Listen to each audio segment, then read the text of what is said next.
दूरी दूरी एक संख्यात्मक विवरण है कि वस्तुएं कितनी दूर हैं। दूरियों को भौतिक लंबाई के रूप में संदर्भित किया जा सकता है।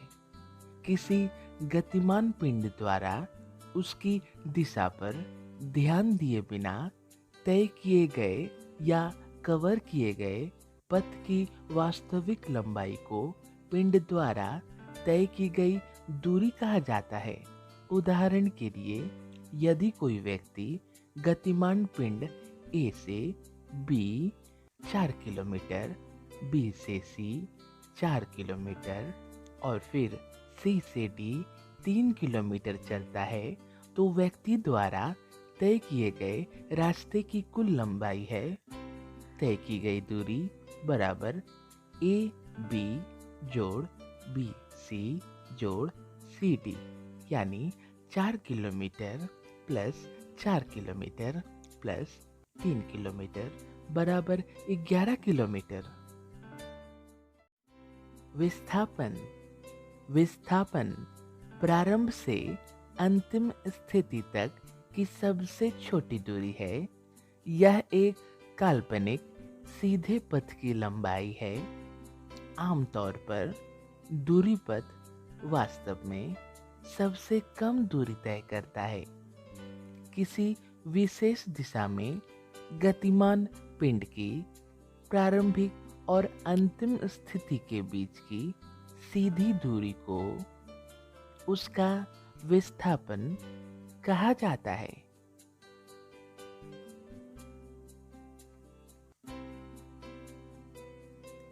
मान लीजिए कि कोई व्यक्ति या गतिमान पिंड ए से बी की तरफ 4 किलोमीटर पूर्व की ओर तथा बी से सी 3 किलोमीटर उत्तर की ओर गति करता है, तो व्यक्ति द्वारा तय की गई दूरी हुई ए बी जोड़ बी सी बराबर 4 किलोमीटर जोड़ 3 किलोमीटर यानी 7 किलोमीटर। लेकिन व्यक्ति का विस्थापन AC है, जिसकी गणना पाइथागोरस प्रमेय द्वारा की जा सकती है, जो है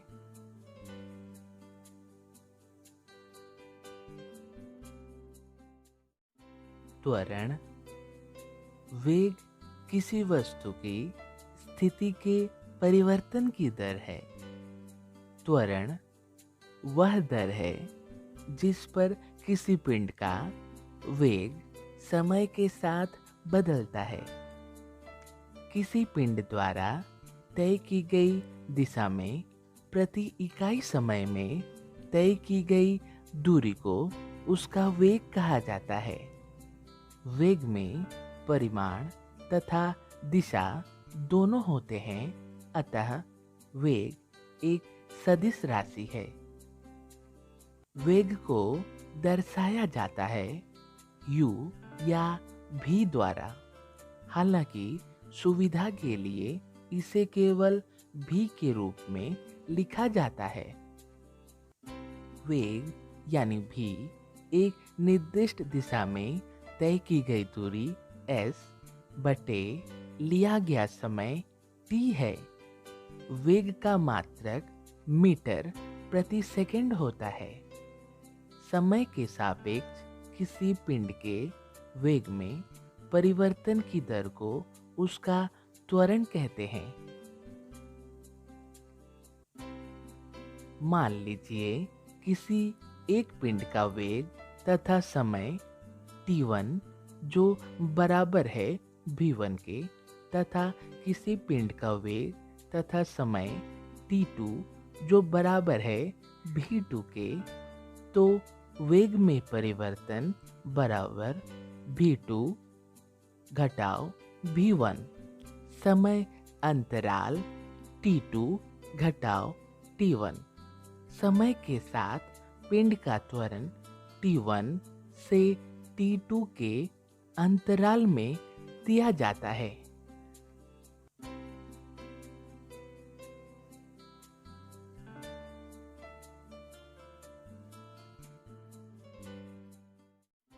एक समान त्वरण, एक समान या निरंतर त्वरण एक प्रकार की गति है जिससे किसी वस्तु के वेग में प्रत्येक समान समय अवधि में समान मात्रा में परिवर्तन होता है। जब कोई पिंड एक सीधी रेखा में चलता है और उसके वेग में समान समय अंतराल में समान मात्रा में परिवर्तन होता है तो इसे एक समान त्वरण कहते हैं। गुरुत्वाकर्षण के अंतर्गत स्वतंत्र रूप से गिरने वाले शरीर में एक समान त्वरण होता है। एक झुकाव वाले आणत तल से नीचे जाने वाले गेंद में एक समान त्वरण होता है। दूरी समय ग्राफ। दूरी समय ग्राफ डेटा के संग्रह को दिखाने का एक तरीका है। यह हमें दूरी तथा समय के बीच के संबंधों को समझने में मदद करता है। समय के विरुद्ध दूरी को स्थित करना जो आपको गति के बारे में बहुत कुछ बता सकता है। समय हमेशा एक्स अक्ष यानी ग्राफ के नीचे अंकित किया जाता है। अक्ष पर दाईं ओर जितना अधिक होगा प्रारंभ से उतना ही लंबा समय होगा। दूरी को वाई अक्ष यानी ग्राफ की भुजा पर आलेखित किया जाता है। ग्राफ जितना ऊंचा होगा प्रारंभ बिंदु से वह दूर होगा। यदि कोई वस्तु गतिमान नहीं है तो दूरी समय ग्राफ पर एक क्षैतिज रेखा में दिखाई जाती है। हम देख सकते हैं कि समय दाईं ओर बढ़ रही है लेकिन यह दूरी नहीं बदली है, यह हिल नहीं रहा है। अतः हम कह सकते हैं यह विराम अवस्था में है। यदि कोई वस्तु निश्चित गति से गति कर रही है तो इसका अर्थ यह है कि एक निश्चित समय में उसकी वृद्धि और दूरी समान है। ग्राफ में हम देख सकते हैं कि समय दाईं ओर बढ़ रहा है और समय के साथ दूरी लगातार बढ़ रही है। इसका अर्थ है कि वस्तु एक स्थिर गति से चलती है। स्थिर गति को ग्राफ पर सीधी रेखाओं द्वारा दिखाया जाता है। वेग समय ग्राफ। वेग बनाम समय ग्राफ का आकार हमें किसी वस्तु के त्वरण के बारे में जानकारी देता है। वेग समय ग्राफ को गति समय ग्राफ भी कहा जाता है। गति समय के ग्राफ बहुत हद तक दूरी समय के ग्राफ की तरह दिखते हैं। समय हमेशा एक्स अक्ष पर अंकित किया जाता है। गति या वेग को वाई अक्ष पर आरेखित किया जाता है। गति समय ग्राफ पर एक सीधी क्षैतिज रेखा का अर्थ है कि गति स्थिर है, यह समय के साथ नहीं बदल रहा है। यह ग्राफ बढ़ती गति को दर्शाता है।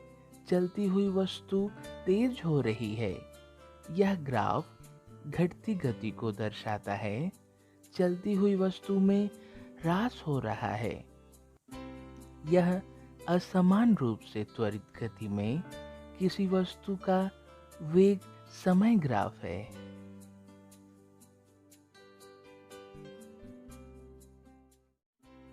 गति का समीकरण गति, समय और उसके संदर्भ बिंदु के संबंध में किसी वस्तु की स्थिति में परिवर्तन है। जो पिंड गति नहीं करता उसे गतिहीन कहा जाता है। गति के 3 समीकरण हैं। v बराबर है u और at के, s बराबर है ut और 1/2 at स्क्वायर के, 2as बराबर है v square minus u square के, जहाँ u वस्तु का प्रारंभिक वेग है जो कि t समय के साथ समान त्वरण a से चलती है भी अंतिम वेग है तथा t समय में वस्तु के द्वारा तय की गई दूरी s है। यह समीकरण स्थिति समय संबंध को दर्शाता है। यह स्थिति और वेग के बीच संबंध का प्रतिनिधित्व करता है जिन्हें दो समीकरण द्वारा दिखाया जाता है। समय स्थिति संबंध के लिए समीकरण। गति को वर्णन करने के लिए स्थिति बनाम समय ग्राफ। मान लीजिए कि किसी वस्तु द्वारा तय की गई दूरी t समय में s है और त्वरण a है। हम देख सकते हैं कि वस्तु द्वारा तय की गई दूरी भीतर संलग्न क्षेत्र द्वारा प्राप्त की जाती है। इसलिए तय की गई दूरी s बराबर समलंब चतुर्भुज का क्षेत्रफल ABDO बराबर आयत ACDO का क्षेत्रफल जोड़ त्रिभुज ABC का क्षेत्रफल, जहां OD गुणे OA जोड़ 1/2 जोड़ BC गुणे AC बराबर T गुणे U जोड़ 1/2 भी घटाव U गुणे T बराबर UT जोड़ 1/2 भी घटाव U गुणे T बराबर T गुणे U जोड़ 1/2 भी घटाव U गुणे T बराबर UT जोड़ 1/2 भी घटाव U।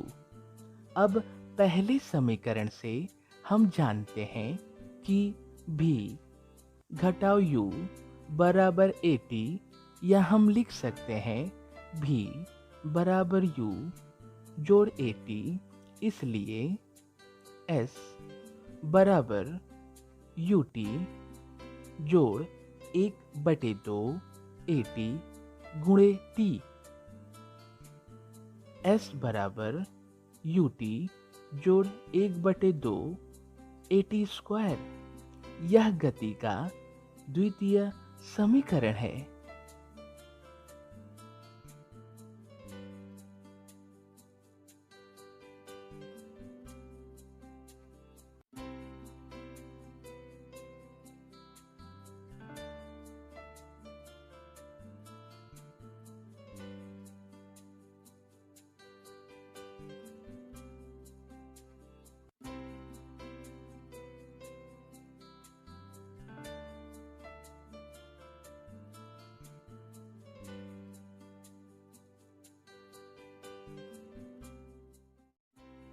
स्थिति वेग संबंध के लिए समीकरण स्थिति बताती है कि कोई वस्तु कहाँ स्थित है और वेग वस्तु की स्थिति में परिवर्तन की दर है।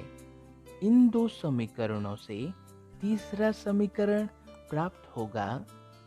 वेग समय ग्राफ से की गई यात्रा की दूरी s बराबर समलंब चतुर्भुज का क्षेत्रफल OABD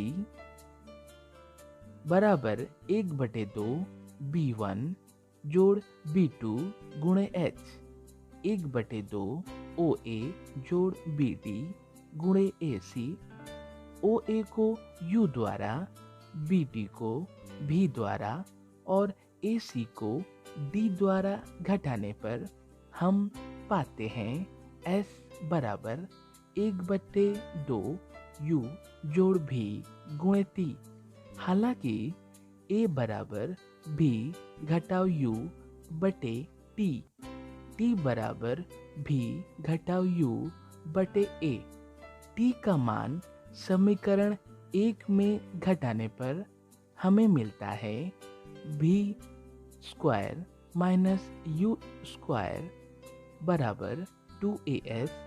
2AS बराबर V जोड़ u गुणे v घटाओ u, v जोड़ u गुणे v घटाओ u बराबर 2as।